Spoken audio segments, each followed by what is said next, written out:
Bhavnagar SOG police સહિત marine police અને fisheries વિભાગના સહયોગથી સરતાનપર બંદર ખાતે એક બેઠકનું આયોજન કરવામાં આવ્યું હતું। સરતાનપર બંદર ખાતે યોજાયેલી બેઠકમાં ગામના અલગ અલગ 60 જેટલા લોકોએ ભાગ લીધો હતો। યોજાયેલી બેઠકમાં માછીમારીમાં તકેદારી રાખવી અને દરિયામાં કોઈ શંકાસ્પદ બોટ જણાય આવે તો સલામત રહેવું અને શંકાસ્પદ હિલચાલ જણાઈ આવે તો પોલીસને જાણ કરવા માટે સૂચનાઓ આપવામાં આવી હતી।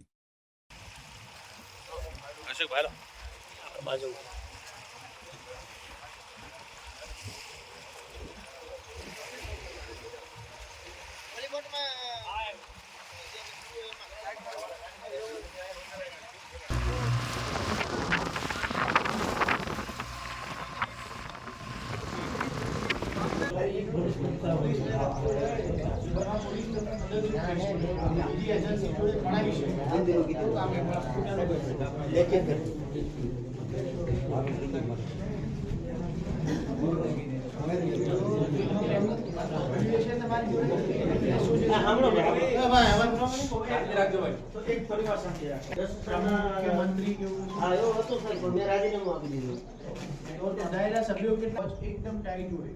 ત્યારે બહારથી જે પણ કોઈ વ્યક્તિ એન્ટી નેશનલ મૂવમેન્ટ સાથે અથવા એવા કોઈ ઈરાદાથી આવનાર છે એ ક્યાં જવાનો, એ એવી જગ્યા પકડશે કે જ્યાં ઓપન સી નથી અને કોસ્ટગાર્ડનું પેટ્રોલિંગ ઓછું છે અથવા એમની વિસ્તાર બીજે જે એક્ટિવ છે એવી જગ્યા છોડી અને એવી બીજી જગ્યાઓ પસંદ કરશે। ખાસ કરી અને અમારો ને તમારો રોલ શું મહત્વનો છે, આપણા દેશની સુરક્ષા મજબૂત બને। કોઈ પણ પ્રશ્ન ધારો કે ભાવનગરના દરિયા કિનારે છો તો શું થવાનું છે, ઇલેક્શનમાં કેવું થાય છે, ઇલેક્શન દરમિયાન કોઈ પણ કામમાં માથાકૂટ થઈ જાય, કોઈ પણ બૂથ ઉપર માથાકૂટ થઈ તો પછી જેટલી વાર ઇલેક્શન આવે એટલી વાર એ બૂથ સંવેદનશીલ બની જાય, એનો બંદોબસ્ત વધી જાય।